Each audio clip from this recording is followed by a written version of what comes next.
Welcome to the What's Update. Our first guest, Mr. Pestilence, joins us from Revelations? Hey, is that near Arlington? Now, it's from the Bible. Maybe you've heard of it? Yeah, sure, the Booble. We've all read it. So, what brings you here today? A horse, actually. But that's not what's important.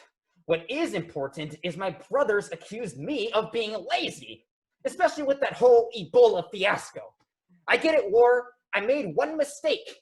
We're all immortal being here, so why don't you just get off my back and get off your high horse? Sorry.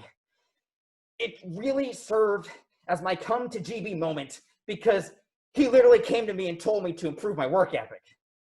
You're obviously very lazy. Family can be difficult. Yes. So, I decided this was my time to bounce back, and I got myself psyched up. 2020, new century, new me. And before you say anything, what I mean by that is I was in my prime 100 years ago, working hard and even learning Spanish. My favorite phrase is estoy enfermo. But who says an old dog doesn't learn new tricks? Training is an ongoing process, to be sure. Also, do you realize how bad climate change is? I was so frustrated with the negligence to save the Earth that I decided that this was the perfect opportunity to make a political statement, you know? Seems reasonable so far. Continue. I'm just saying that Mother Nature ain't too pleased with what's been going on, and I get an earful about it at every family gathering. So, COVID-19 is my operationalized strategy to make Earth green again, or mega. And boy, did it take off! Well, minus the actual phrase, of course, but we're globally positioned, baby! Okay, just because disease and infection are associated with the color green doesn't mean it's associated with the environment, too. Xander. Xan the man. Xan can. Xantripetal force. Xanta claus. Have you heard of the transitive property? Yes. Well, the Earth is associated with green. An infectious disease is associated with green. So, by the transitive property, the Earth is sick. We are the world. We are the children. We are the ones to make a better place, so let's start giving. Okay, I see how you're working there. However, I highly disagree with whatever spiritual mathematics you're trying to spin here, and your logic, I'm afraid, that's flawed. Come on. I don't know, man. The Earth speaks for itself. We've got dolphins in Italy, ducks in San Antonio's Riverwalk, and less pollution all around. Coincidence? I think not. Yeah, because you're killing people! Well, you know how it goes. I need to break some eggs to make an omelet. The best thing is, I don't even have to do much. Come again. Well, the real difficulty is growth hacking the initial outbreak. I had to leverage our core competencies to operationalize the freemium distribution of the virus, maintain it, and ideate media influencers to engage our core customers. Then I just sat back and watched the magic happen. So, it's essentially Plague Inc.? Oh, BT dubs! Kudos to whoever developed that game. Honestly, they got my process right on the nose. Great for them. And you know, sometimes the best part is watching to see how it all unfurls. This time is particularly interesting because everyone has access to tons of information and incredible advancements in technology to foil me. But many people could care less. It's like they want to die. So you're saying that this is more entertaining than the bubonic plague? Yeah, it's like watching a dramedy with the biggest plot twist of the century. And it couldn't be more hilarious. Yeah, the witchcraft and magic back then, that was all well and good. It was okay, but it's all just a cliche now. Plus, those guys didn't have anything to fight back with. Now, the world is loaded with legitimate ways to combat this, but America decides to politicize it? Astounding! How could you revel in this, you sick freak? Could I not? I'm over the moon. I made this especially deadly and difficult to understand because I thought it would be a challenge to get this out there. Never in my wildest dreams did I expect people to protest safety measures, ignore the CDC and the WHO, and lick toilet seats as part of the Corona Challenge. Finally, something we can agree upon. All right, then.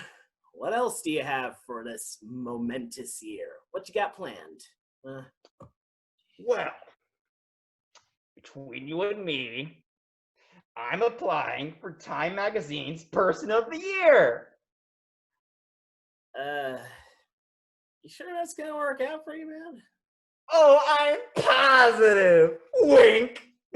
Given how Hitler, Stalin, Putin, and Trump are all winners in the past, this should be a cakewalk. Also, I've been told that I have an infectious smile. Wink. Well, thankfully, we're out of time. Thank you for having me, Xander, and I hope to see you again. Yeah, I don't. Bye-bye now, bye-bye. Okay, roll the credits, Bridget, roll it.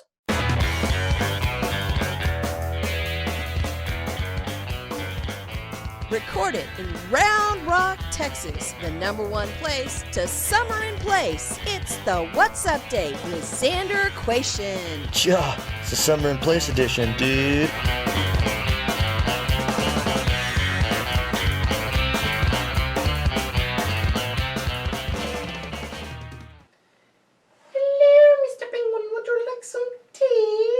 No, I don't want tea, I want coffee, because I'm a man. And we have coffee right here. Thank you.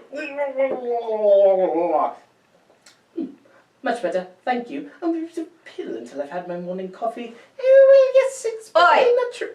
Tosser, Yeah? put the penguin away. Tell your sex, Dave. We're rolling. Yes. Welcome to the What's Update. I'm Xander Quation. Let's get started. Seeking to distract from the more than 100,000 U.S. citizens who have died on his watch while he golfs and feuds with Twitter, Donald Trump, the unholy cautionary tale of why Twinkies and Cheetos should never mate, recently unveiled the flag for his new Space Force. Oops, sorry. That's the cover to former porn star and Donald Trump's alleged paper screw, Stormy Daniels' new comic book called Stormy Daniels, Space Force. Here's the actual flag. After seeing this cheap knockoff of the Starfleet logo, China is reported to have told Trump to, quote, say in his lane. Seriously, it's in one of those stupid letters he keeps pulling out of his jacket like a Tangerine prop comic. Leave the copyright infringement to them, and let them get back to oppressing Hong Kong or whatever. Despite Trump's claim that space is going to be the future, the flag has Roman numerals written on it. While we're on the subject, did they consider any other dead languages? Like, was cuneiform already taken? As hacky as this thing looks, and as much time as Trump spends on Twitter, you'd expect the flag to be covered in emojis. Also, is Viacom CBS gonna file a copyright claim? Heck, you can't even fart out 3 notes of the Star Trek theme without a team of lawyers up your butt trying to serve your colon a cease and desist. Houston, we may have a solution. After contracting and surviving COVID-19, Tom Hanks and his wife, Rita Wilson, are donating their now antibodies-laden blood and plasma for study as a possible cure for coronavirus. If it works, this so-called Hanksine might also be used to prevent other maladies, such as forest mumps, Charlie Wilson's warts, and that sneeze you do. In other extraterrestrial news, the first SpaceX manned spaceflight launch was postponed for several days due to inclement weather, before successfully transporting 2 astronauts to the International Space Station. I tell you, the next time somebody tells me that being a talk show host or a checker at HEB isn't rocket science, I'll gladly remind them that at least I can do my job when it's raining. My family watched the rocket successfully launch a few days later. My Gen X parents were pretty tense as they both remembered watching the Space Shuttle Challenger explode on live television during school. But, you know, they're Gen X, so after it seemed to go all right, every time reporters mentioned the pilots, Bob and Doug, my father would go, "Systems are nominal, eh?" Murder hornets have invaded the U.S. According to the New York Times, the Asian giant hornet, which is up to 2 inches long, has been known to kill up to 50 people a year in Japan, and has the potential to devastate the already declining U.S. bee population. Murder hornets? Seriously? We just had those California cop killer bees. Aaron still gets twitchy every time there's a fly in the studio. What's next? Spider sharks? Literally on fire ants? Grizzly snakes? Oh, by the way, Craig says do not Google grizzly snakes on the snake internet. It is most definitely NFFM, not safe for mammals. It's not the heat, it's the humidity. Well, actually it's both. Due to climate change, extreme conditions reaching 115 degrees Fahrenheit on the heat index scale, usually called the real feel, doubled between 1979 and 2017. This can be a deadly combination, making it difficult for the body to cool itself by sweating. By the time quarantine ends, it's going to be like walking outside into an Instapot with a malfunctioning natural pressure release valve. Texas court websites and servers were shut down due to a ransomware attack. The cyber attack targeted the Information Technology Office that supports Texas appellate courts and judicial agencies. I guess, on the plus side, working remotely, at least the hackers were observing social distancing? According to polling, voters 65 and older are abandoning Trump and the Republican Party. Dissatisfied with the Republicans' response to the global pandemic, many seniors are looking to cast their ballots for Joe Biden. Wait. You mean telling Mima and Papa to sacrifice themselves to feed the stock market wasn't the best idea? Abuelita already thought they were a bunch of cabrons. In a follow-up story to one we reported previously, 100-year-old British World War II veteran Captain Tom Moore, who raised more than £33 million for Britain's National Health Service, has been promoted to colonel and knighted by the Queen. From all of us here at the What's Update, congratulations and good health to you, Colonel Sir Tom Moore. Legendary Queen guitarist Brian May was hospitalized after injuring his buttocks in what he referred to as an overenthusiastic gardening incident. I can hear the call now. 999, what's your emergency? Yes, quite. I seem to have injured my buttocks while trimming my bush. While recovering, May was still in severe pain and discovered he'd compressed his sciatic nerve. Then, May had a heart attack. I think we can all agree that it was a rough May for May. We wish Brian a speedy recovery and hope that maybe he uses this time to pen a new 7-minute song entitled Butt Healing Rhapsody off his album Near Heart Attack. Donald Trump told governors that they were gonna look like jerks if they didn't dominate protesters. And then, in the manliest way ever, he dominated the presidential emergency escape bunker.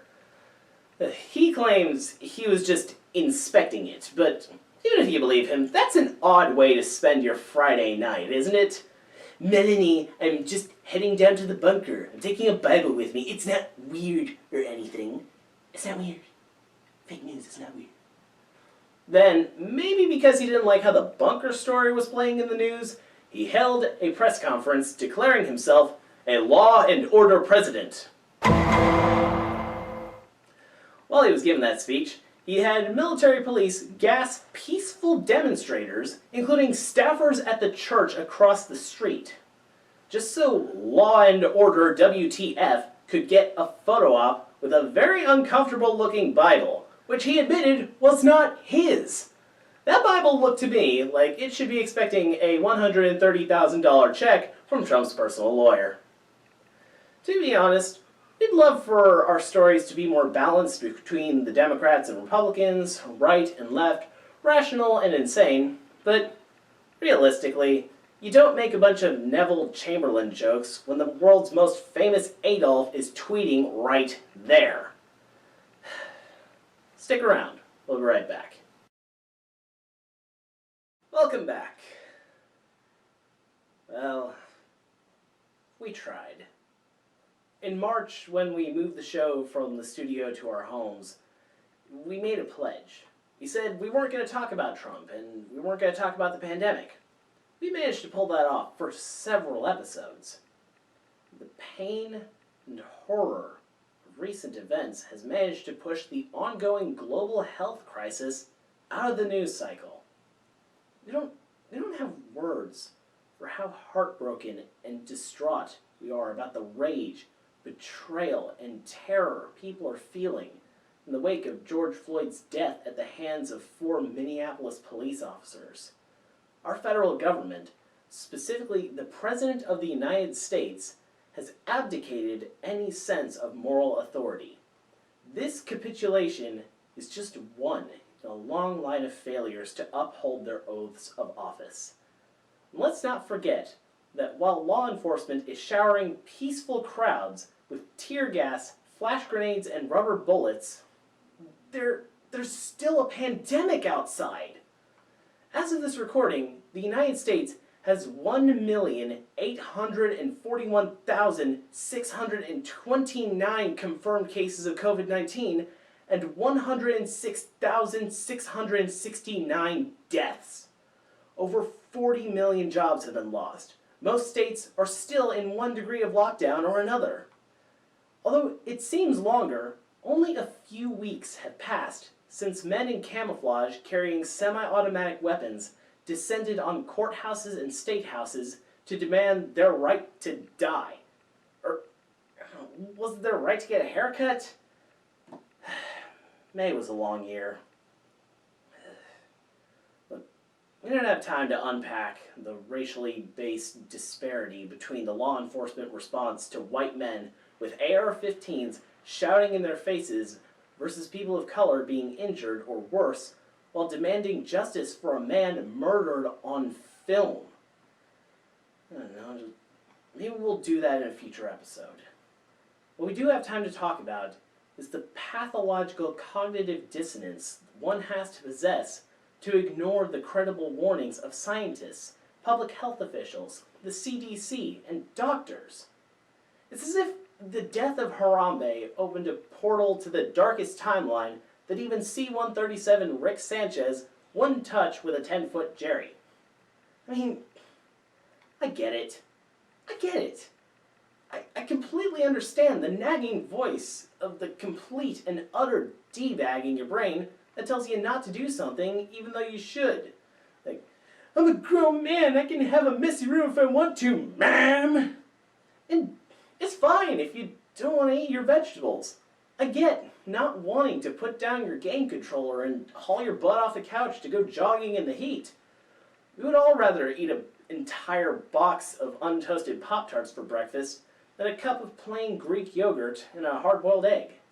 But all of those acts of selfish disregard for your own health and safety affect no one but you and your health insurance premium.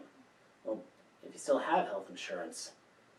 However, in a pandemic, it's not all about you, Bubba Joe Jim Bob. Karen can complain to the manager all she wants. It's not gonna stop a virus. Now cowboy up, pull up your big girl choners, and act like a freaking adult and get with the program. After this is all over, you can go back to being the callow, infantile, trifling dink that we always thought you were.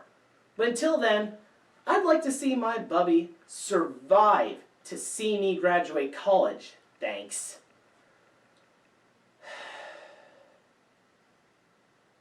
As we continue to explore the new aspects to this warped reality that we live in, we join Daniel Aaron Bryant in the field with a special report. Aaron, can you hear me? It's me, Zan, in my studio. Round Rock, we have a problem. Well, duh, you're in your room again. I thought you were going to do a field report. What's the deal, Aaron? It appears we have a new crisis on our hands, but it mainly seems to be affecting the United States. Which crisis? There's a lot of them about these days. Well, with a surprisingly polarized political response to how the left and right-wing factions of the government have decided to handle the pandemic, a new monster has been created. Many have theorized of its coming. Others argued it to be only a fantasy restricted to books, film, and D&D. Unfortunately, it is with great sadness and a little bit of awe that I report we are living in a zombie apocalypse. I don't know. D&D zombies aren't that big of a deal. They have an armor class of 8, 22 hit points. They can only move like 20 feet per round. It's not game night. Be professionals, Anne. Surely, you must be joking. Don't call me Shirley, and I'm not joking. By constantly exposing themselves to the coronavirus, they've practically become the meandering dead. When left undisturbed, maggots begin conglomerating into large groups, wandering around and flagrantly refusing to abide by the social distancing rules in place. Scandal. I know, right? We know they lack a brain because they don't have a mask on. But instead of hunting for one, they seem to grow more hostile when they come into contact with more savvy and protected individuals. So instead of the Walking Dead, they're more like the loitering ludicrous? Yes, the mask, in some cases, has become a target that triggers an agitated response, much like a bull when it sees a red flaring cape. You know, it's actually a very interesting phenomenon. Sometimes all it takes is this visual stimulation, and a variety of reactions can occur. While I was on the field, I had time to write this down on my notes, and I'll release these out to you now. Behaviors include stares, ranging from confusion to disgust, verbal beratement, often including the phrases libtards or infringing upon my rights, despite any action being taken to justify said statement. Profanity, unbridled rage, and physical altercations ranging from spitting, punching, or coughing, or threatening people with the Second Amendment. God, maggots with guns? And with rights.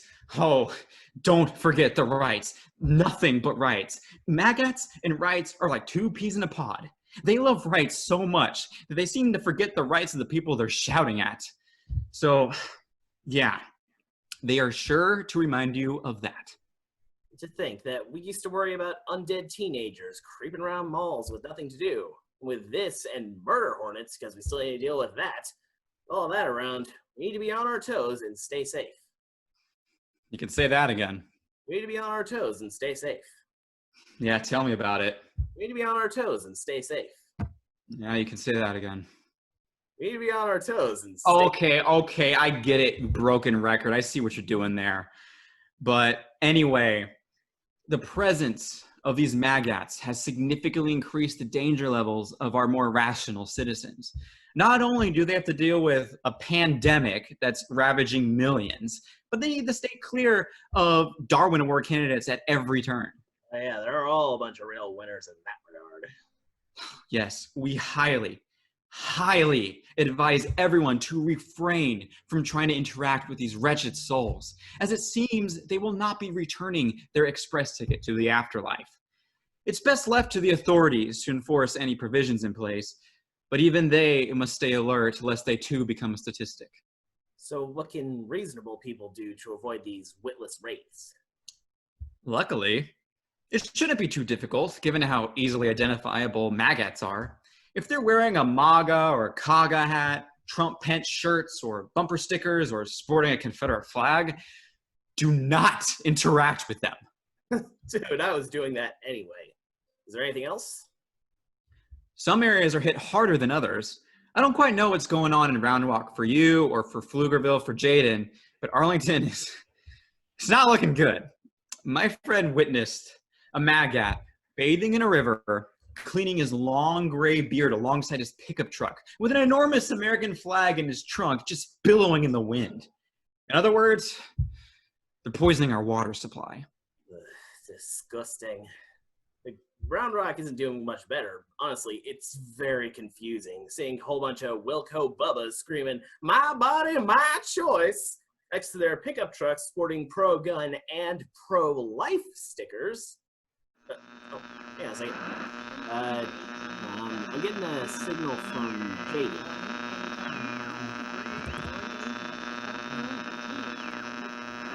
All right, and I'm joined by Jaden Franklin, our senior Fluger Issues correspondent. Hey, Jaden, do you have any reports regarding the shambling stupid in your town? Oh, sure. There's loads of it everywhere, especially at the Home Depot in the Stonehill Town Center. It's an epidemic of regardless disregard for the health and the safety of one's fellow residents up at the depot. Have you been there recently? Ah, yes. Maggots. Maggots everywhere. You know, I am so tired of all these people saying, I don't need no damn mask. This pandemic is just one of those global warming conspiracy theories that the Dems made up to distract us from the truth that wind turbines are causing cancer and those G5 towers are making us stupid. And these people, they think of themselves as the hero of some zombie action movie, but really, they're just going to end up as the zombie at the bottom of the corpse pile leading up to the hero's stronghold. Can we talk for a minute about the people rolling into courthouses and state houses armed to the teeth? Bunch of white male AR-toting camo and red hat wearing crybaby jackasses, if you ask me. Whereas I can go jogging in my own neighborhood, walk around with candy in my pocket, and ask someone to keep their dog on a leash or breathe the same air. The double standard is more deadly than ever. When is it all going to end? When will there ever be justice?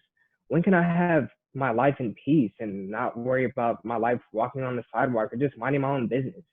Basic rights have been taken away from Black individuals, and although it's in writing that is stated that we're all equal, time and time again, it's been shown that action is not the case. Racial injustice has been the backbone of this country, and it continues to show itself time and time again. Then it's disappointing and unfortunate, and it's exhausting to say the least. Well, as a small ray of hope concerning the coronavirus, at least, I've actually seen someone that you would expect to be a maggot, but was otherwise. Guess we could all use some sunshine right now. What happened? Well, at Kroger, I saw this large man wearing overalls, straw hat, and no shirt. And yes, you heard me right. This man was not wearing a shirt. He might as well have not been wearing shoes because he looked like he was straight out of a Huckleberry Finn story. But when he turned around, I saw that he was wearing an N95 mask. And it was beautiful. Cool. You know, I have been seeing some really creative masks out there. Everything from Adventure Time to The Legend of Zelda. People are staying safe and then also letting their freak flag fly. Yeah, this seems like an awesome opportunity to cosplay without having to be at a convention. Imagine more people dressing up as Spider-Man or characters with masks. My Miles Morales mask is nearly done. And the best part of wearing a mask in public is you can dazzle the ladies with your amazing eyebrow acting. Ooh. Ah, yes, Aaron. Truly, it's the eyebrows that are the windows to the soul. Daniel Aaron Bryant and Jaden Franklin, everybody. We'll be right back. Welcome back. We are very happy to have our guest here today. So, usual 3 questions. Who you? I Franco. What do? I do a whole bunch of things. I write a whole bunch of things. I draw a whole bunch of things. I teach a whole bunch of people, and I own a couple of stores as well. All right. And why? Because that's usually the simple answer. But I love telling stories. I love writing. I love drawing. I love comics in general, which is why we have the stores as well. It's pretty much all for a love of comics. All right. So, what are you working on right now that you'd like to tell our audience at home about? I'd like to tell you about the projects I'm not allowed to tell you about right now, but those are, I'm not allowed to tell you about them. I'm working on a couple of projects. Just a little hint. I'm working on a few projects for DC Comics, one of which has been announced. It's called Arkham Maniacs, and it's a Batman-related book that'll be out hopefully later this year. And then I have a deal where I signed on for 2 new projects, one with art and one without art, that I have coming out through DC as well. And I have a bunch of other projects that I'm trying to find homes for, or that I will eventually self-publish, that I'm working with, either that I'm drawing myself. Actually, one of them I could talk about is my self comic. I don't know if I'm going to self-publish or whatever. It's called Fox and Evil, but you can read that on my Patreon. I'm doing another one called Astronaut Odyssey that I'm doing with my son. That's also on my Patreon. And then other projects with various other people that'll show up in different places, hopefully. We'll definitely try and get the respective links to the Patreon and stuff down in the doobly-doo. Cool. Okay, this is just a little bit of nostalgia. Will we ever get another book for Patrick the Wolf Boy? That's like, that was just part of my childhood, and are we getting any more of that, or no? The answer is maybe. Interesting about Patrick the Wolf Boy. Patrick is the thing that got us the job at DC Comics on Tiny Titans. The publisher there read it and loved it and said that they wanted to do that. This is what they wanted to do with Tiny Titans. So that's why we stopped doing Tiny Titans. And then things have just kind of been on a roll since then. And then it got tied up for a while with options in Hollywood, but sometimes those things don't really work out. And in this case, it didn't work out. So now we have the rights back. And we have a whole bunch of stories actually written, and some of them are actually even drawn. It's just a matter of time that we need to put them together and put them out. Like, so, they're penciled, some are ink stages, a lot of them are written, but whether we put them out or not just depends on time and if we ever get the chance to do so. So you're saying there's a chance? I'm saying there's more than a chance, yeah. We might be getting more Patrick the Wolf Boy, too. I heart Patrick. Yes. All right. Off of that tangent. So you're one of the owners of Oh Yeah Comics, so as we can see in the background there. Yep. How has the current shelter-in-place order situation impacted your stores or sales of your comics? It's been pretty bad. We're doing, curbside pickup and we're doing mail orders and stuff like that. But, the reason we created our shops was so that people could come in and there's a sense of community. When you walk in, you get to talk to the people, you get to browse the shelves for new stuff. None of that is happening. So we've put our brains together and came up with a couple of different things. We started a Patreon. We started, putting up more content on our YouTube channel. So hopefully some of those things are things that we can, get people looking at us. We'll definitely see if we can get some links to that down in the description as well. Has Diamond Comics distributors gotten their act together, or are the publishers still dragging their feet and making it hard? As I've heard that there's been some serious trouble there. Yeah, I mean, I'm not running the store day to day. I have a very good guy, one of our partners, Mark Hammond, who does that. So that's what he's been dealing with day to day.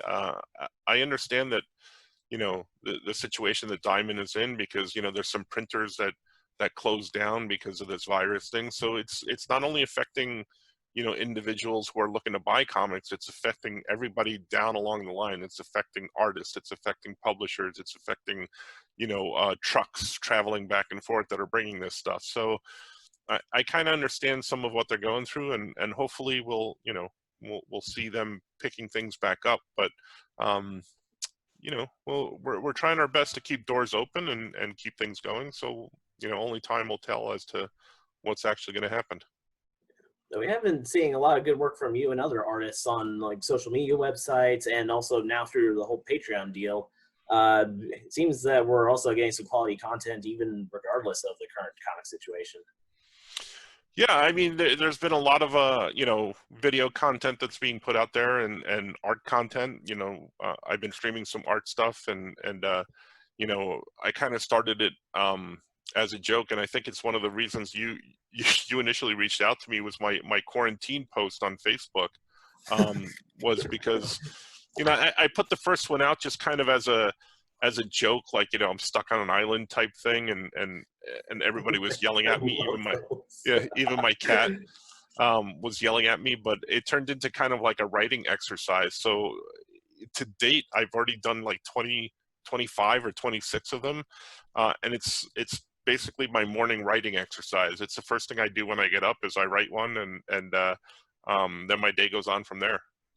I've read some of them, and how does your wife feel about being referred to as the natives? It's interesting. Well, I'm a writer, so those are a little embellished. I would say there's, a little bit of truth to every one of the stories, but I really kind of take things and make them, into a lot bigger than they are. I don't make myself look good in any of them, but that's part of the fun of it. Yeah. Is there a character that you've always wanted to get paid to draw?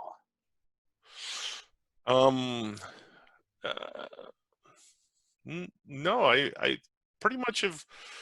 I've never worked for Marvel Comics in any official capacity, but I have been paid to do commissions of different characters. So technically, I have been paid to draw characters that I've always wanted. So yeah, that's I don't think there's any one outstanding that I haven't drawn either for fun or to get paid. One last question. You usually do like a silly one just to lighten the mood. Would you rather never get angry or never be envious? Oh geez, I don't know. I think I try to do both. I try to never be envious. I feel very lucky in the things I've been able to do in my life. I try not to get angry, although I'm human, as is everyone else, so that always rears its ugly head every once in a while. If I had to choose one, I guess it would be never be envious, because I think I'd still need to get angry every once in a while. Oh, all right. Well, now we got that. Oh, hang on. Got an extra notes from the mysterious director. Oh yeah. So I like the disembodied voice. Yeah. So what do you do for fun, especially now in the quarantine situation? I think everything I do is fun. I teach as well. I'm a high school art teacher. A lot of people don't know that. That's fun for me. Although not in this situation. The distant learning thing has been definitely a challenge and taken up a lot more time than I thought it would from being at home rather than being in a school setting. I write and draw every day. Watch movies with my family. I told somebody else on another interview where they asked me, do I miss getting out of the house? And I'm really kind of like, I'm a homebody. I like being home, even though I travel quite a lot to different conventions and different parts of the country for comic work. I like being home. I think going on 2 months of this might be a little too much, even for me. But I'm kind of good being home. All right. Well, is there anything else you'd like to share with the audience? Any other like little upcoming projects or anything? You can always check out everything that's going on with me through either allyeahcomics.com or blindwillstudios.com. You can buy original art from me there or books and stuff like that. My Patreon is Franco. So you can always check that out. And yeah, just check me out. All right then. Well, Franco Aureliani, everybody. And we'll be right back. Thanks. Before the coffee wears off, we'd like to thank Franco for being such a lovely guest. Hopefully Mr. Pestilence will find some contentment with his family. Thank you for watching, and as always, It is what it is, mate.